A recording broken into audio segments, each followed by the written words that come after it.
गणनायकाय गणदैवताय गणाध्यक्षाय धीमहि गुणशरीराय गुणमण्डिताय गुणेशानाय धीमहि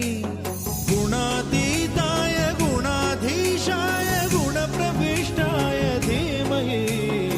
एकदन्ताय वक्रतुण्डाय गौरीतनयाय धीमहि